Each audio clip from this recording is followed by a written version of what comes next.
Hello student, welcome to my YouTube channel. In this lecture, today I will discuss about the very important topic reflection of sound. So what is reflection of sound? The bouncing back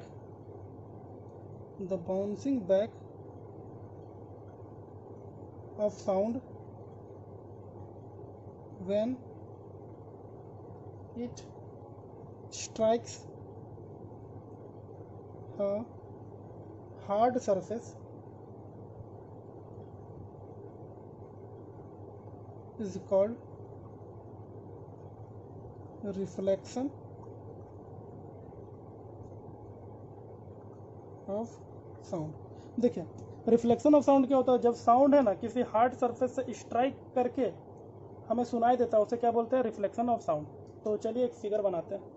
figure क्या है कि ये एक hard surface है, या फिर इसको drawing board भी बोल सकते हैं। क्या है?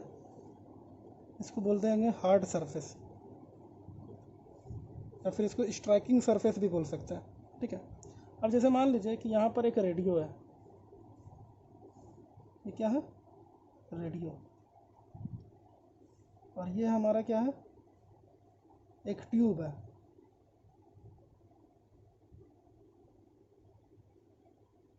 ठीक। तो ये जो हमारा रेडियो क्या करेगा? साउंड प्रोड्यूस करेगा। तो इसके अंदर से ये क्या हो गया हमारा? Incident wave.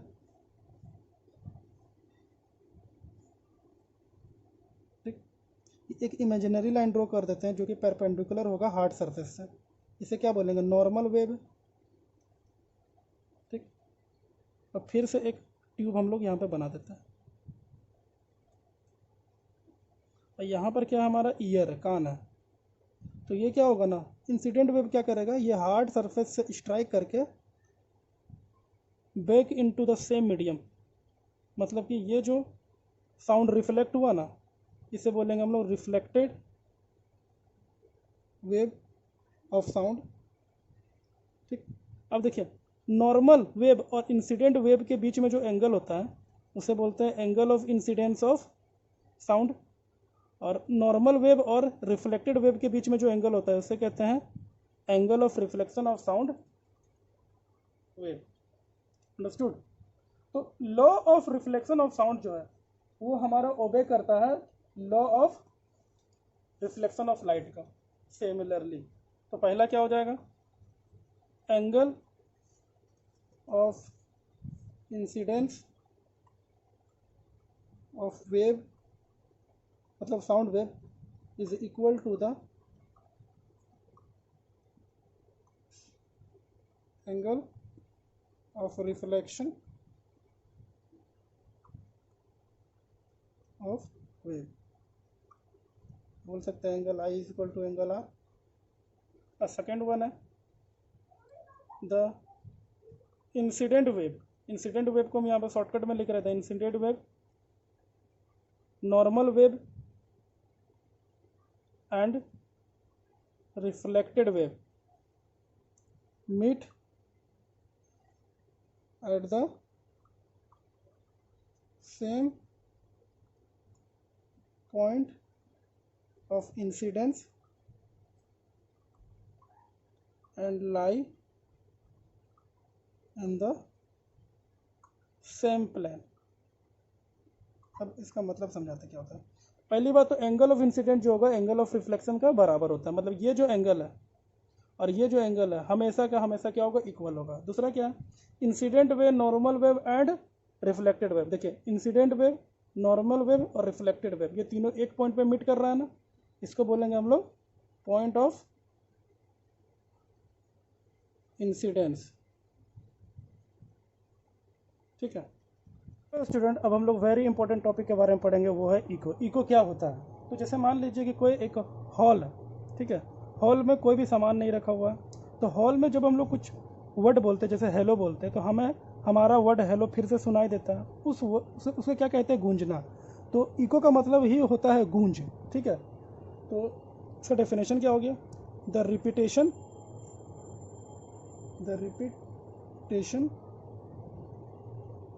of sound caused by the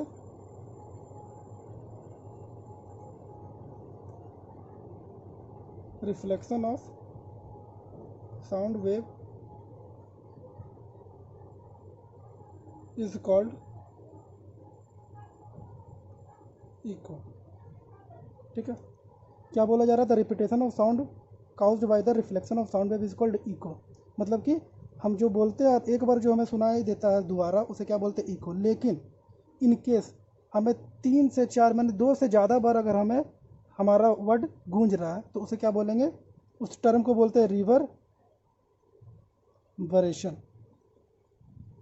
लेकिन अगर ये बहुत ज़्यादा बार हो जाता है रिवर्बरेशन, मतलब कि बहुत ज़्यादा बार हमारा ही आवाज़ हमें सुनाई दे रहा है, गूंज रहा है, तो उस समय हम लोग क्या हो जाते हैं? साउंड के ओवरलैप हो जाने की वजह से हम लोग कंफ्यूज हो जाते हैं. साउंड क्या हो जाता है? डिस्टॉर्शन हो जाता है. ओके, अब हम लोग फाइंड आउट करेंगे कि calculation of minimum distance to hear in echo. कम से कम कितना डिस्टेंस चाहिए हमें इको सुनने के लिए. तो एक स्टेटमेंट है, it has been estimated by scientist that if two sound reach our ear within an interval of 1/10 of a second. मतलब क्या है? 2 साउंड है, ठीक है. अगर 1/10 ऑफ ए सेकेंड मतलब 0.1 सेकेंड के अंदर हमारे ईयर तक पहुंच जाता है ना, तो वो दोनों साउंड को हम लोग सेपरेट नहीं सुनाई देता है. वो दोनों साउंड मर्ज होकर सिंगल साउंड बन जाता है. ठीक है, तो कैलकुलेशन करते हैं. तो हम लोग स्पीड ऑफ साउंड का फॉर्मूला मालूम है. स्पीड ऑफ साउंड होता है इक्वल टू डिस्टेंस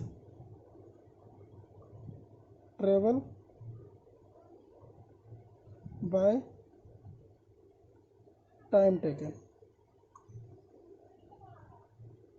देखिए यहाँ पे स्पीड ऑफ साउंड हमारा दिया हुआ है, मतलब कि 20 डिग्री टेम्परेचर में हमारा स्पीड ऑफ साउंड कितना होता है? 344 मीटर पर second.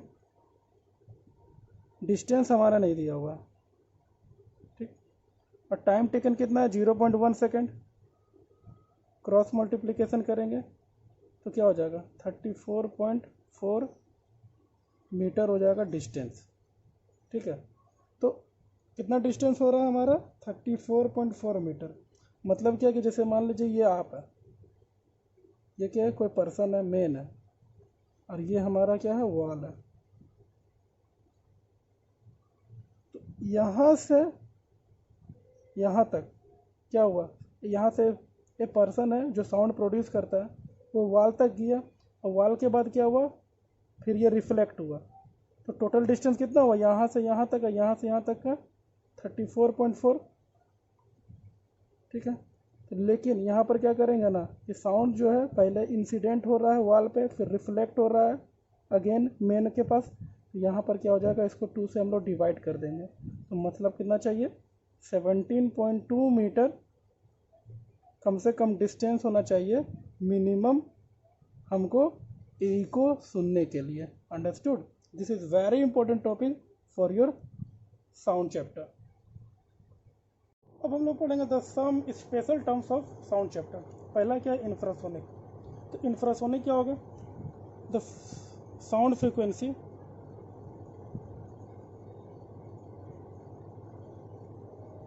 which is less than 20 Hz is called infrasonic. देखिए इंफ्रासोनिक है क्या, बताते हैं. वैसा साउंड फ्रीक्वेंसी जिसका फ्रीक्वेंसी जो है 20 Hz से कम होगा उसे क्या बोलेंगे? इंफ्रासोनिक. अब जैसे कि कोई भी ऑब्जेक्ट काफ़ी स्लोली वाइब्रेट होता है ना, वही ऑब्जेक्ट आपका 20 Hz से कम फ्रीक्वेंसी प्रोड्यूस कर सकता है. जैसे कि अर्थक्वेक होता है तब. जैसे कि एक एलिफेंट है, जैसे कि एक एनिमल है एलिफेंट और राइनासोरस, ये दोनों एनिमल क्या करता है ना? इंफ्रासोनिक फ्रीक्वेंसी वाला साउंड प्रोड्यूस करता है. अब ऑडिबल रेंज क्या होता है? ह्यूमन बीइंग जो है ना 20 Hz टू 20,000 हज वाला फ्रीक्वेंसी साउंड को हेयर सुन सकता है. मतलब कि this type of frequency between range is known as audible range. अब थर्ड वन है अल्ट्रासोनिक। अल्ट्रासोनिक क्या होता है, ये क्या है, वेरी वेरी इंपॉर्टेंट टॉपिक है। अल्ट्रासोनिक होता है द साउंड फ्रीक्वेंसी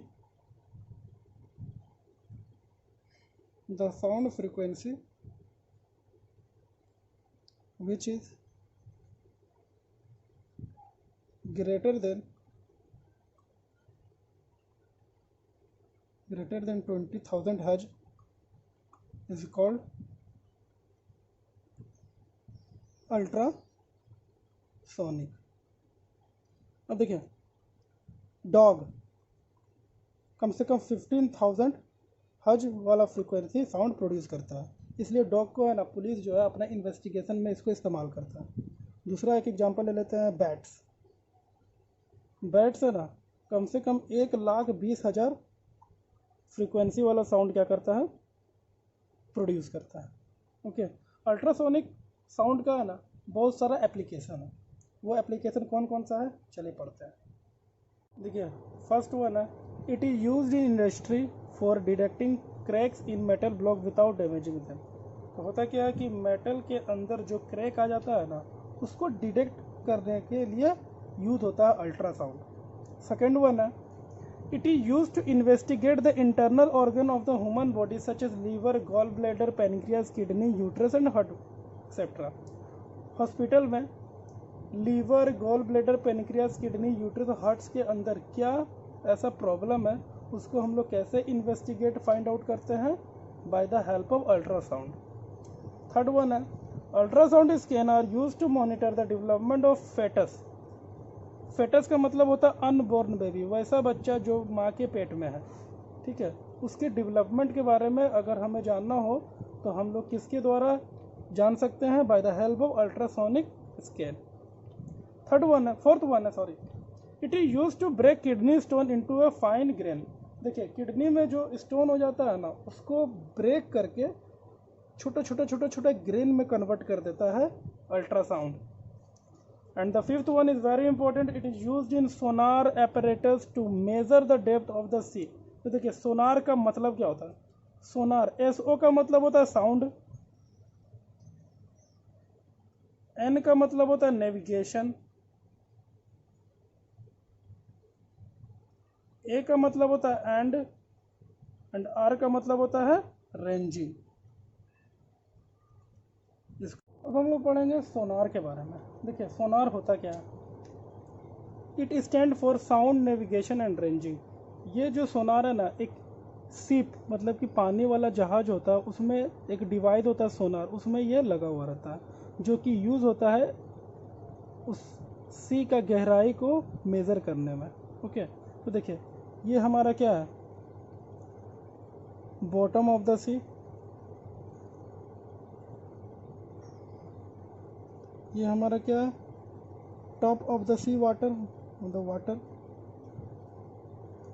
अब देखिए ये जो है ना इसको बोलेंगे transmitter,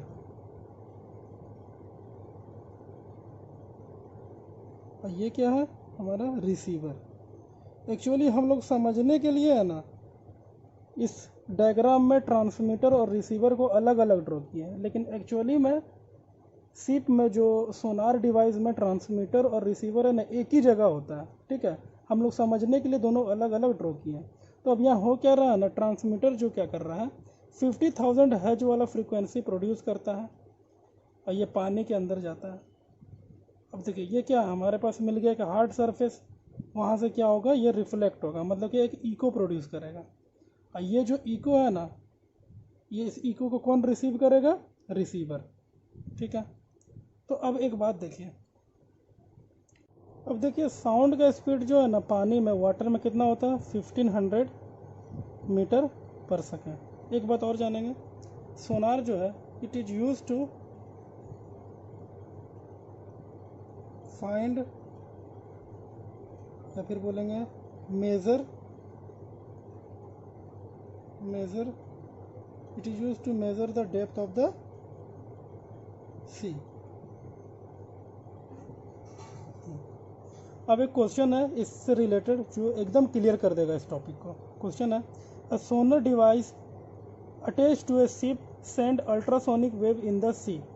This wave are reflected from the bottom of the sea if the ultrasonic wave take 4 seconds to travel from the ship to the bottom of the sea and back to the ship. What is the depth of the sea? देखिए ये जो frequency है ना sound का, ये produce होता है bottom of the strike से, बॉटम ऑफ द सी से स्ट्राइक करता है और फिर ये रिफ्लेक्ट होके रिसीवर में चला जाता है। तो ये टोटल कितना टाइम ले रहा है? 4 second.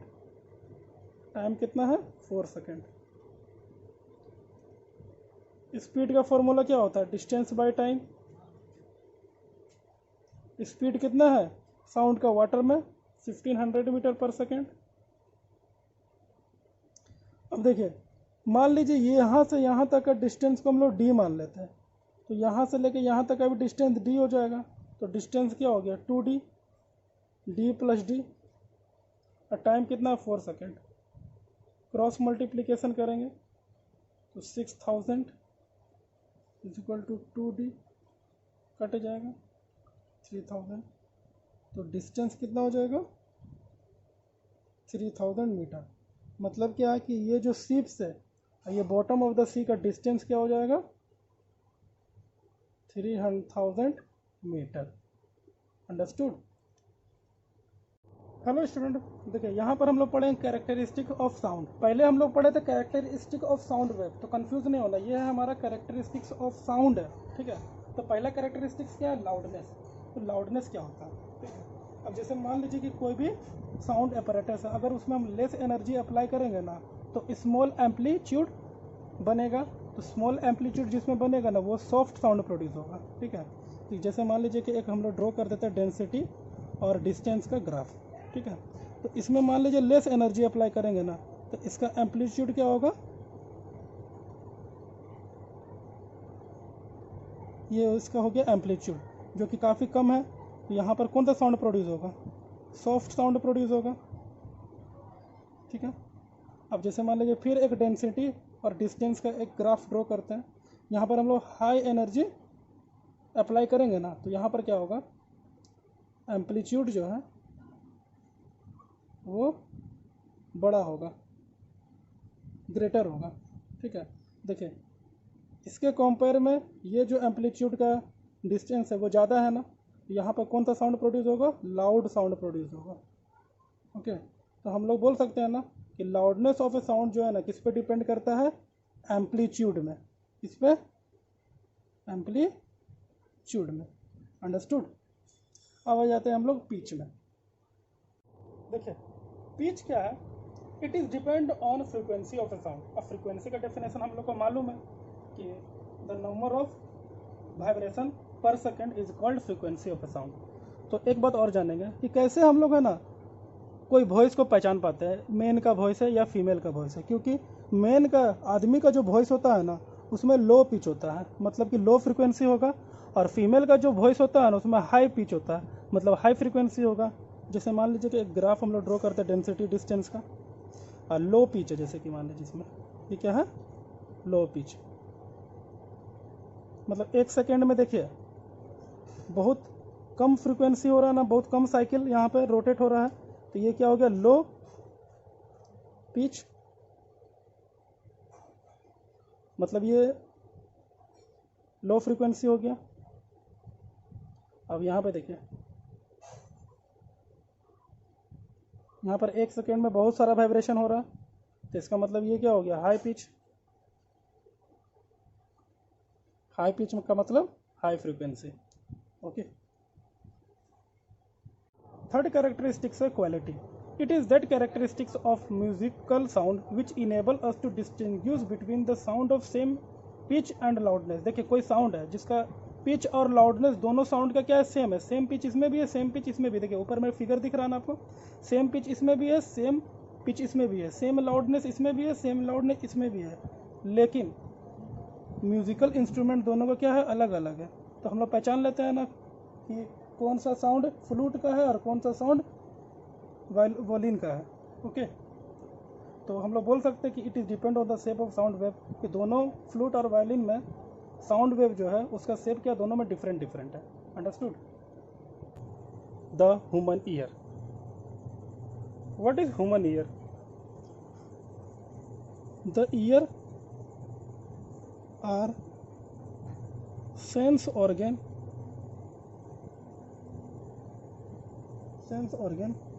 which help us in hearing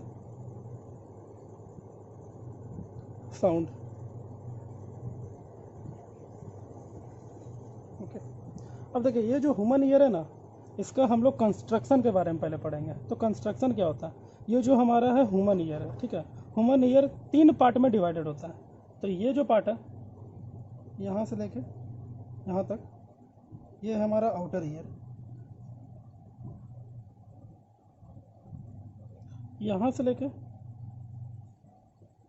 यहाँ तक है हमारा middle ear, and the last one यहाँ से लेके यहाँ तक है हमारा इनर ईयर।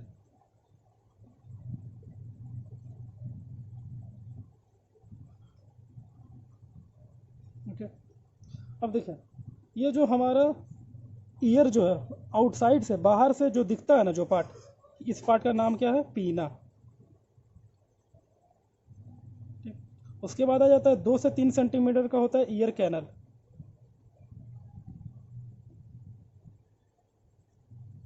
उसके बाद ये वाला जो पोर्शन है उसको बोलते हैं ईयर ड्रम।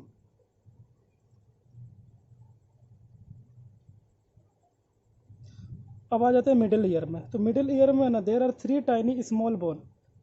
ये जो फर्स्ट बोन है इसका नाम है हैमर, सेकेंड बोन का नाम है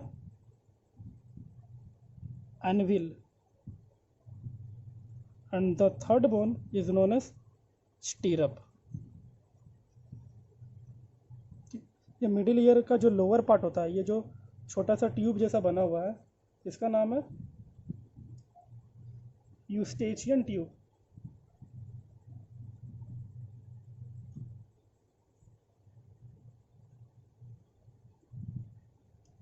ओके, अब आ जाते हैं हम लोग इनर ईयर में।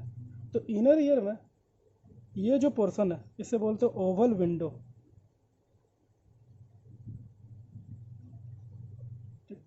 ये जो कोइल्ड ट्यूब जो बना हुआ ना इस तरह से, कोइल्ड ट्यूब, इसको बोलते हैं कोचलिया। और फिर उसके बाद ये जो लास्ट पोर्शन है जो कि इसको बोलते हैं ऑडिटरी नर्व।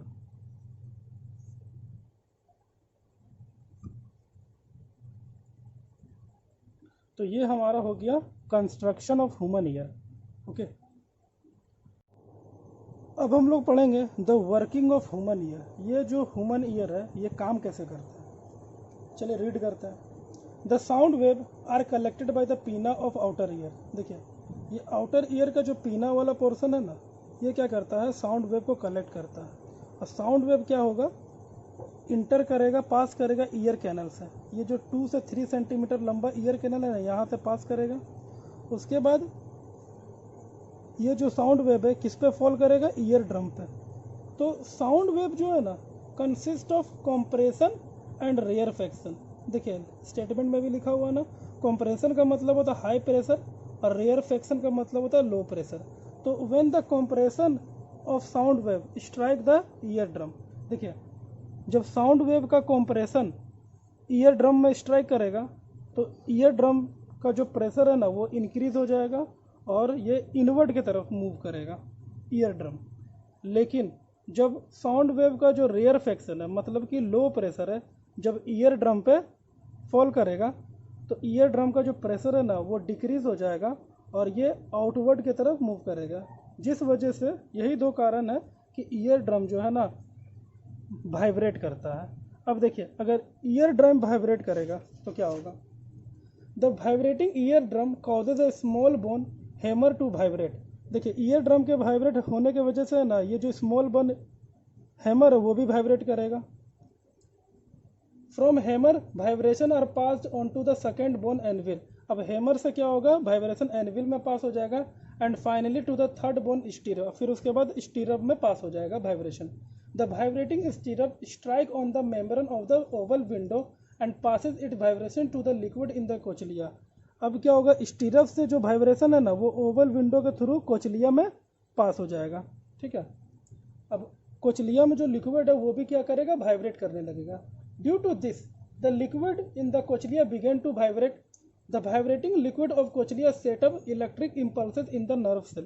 देखिए कोचलिया के अंदर क्या होता है, एक नर्व सेल होता है, तो नर्व सेल में क्या हो जाएगा, इलेक्ट्रिक इम्पल्स सेटअप हो जाएगा। ठीक, और ये जो इलेक्ट्रिक इम्पल्स है ना, ऑडिटरी नर्व के थ्रू ब्रेन में चला जाता है, और ब्रेन क्या करता है, यहाँ पर इस इलेक्ट्रिक इम्पल्स को इंटरप्रेट करके साउंड बना देता है, and here we get sensation of hearing, और हम लोग को यहाँ पर सुनाई देता है। यही है हमारा working of the human ear. तो स्टूडेंट, अगर आपको ये वीडियो अच्छा लगा हो तो प्लीज़ लाइक करें, कमेंट करें और शेयर करें, और सबसे मोस्ट इम्पोर्टेंट का सब्सक्राइब जरूर करें। Okay, thank you.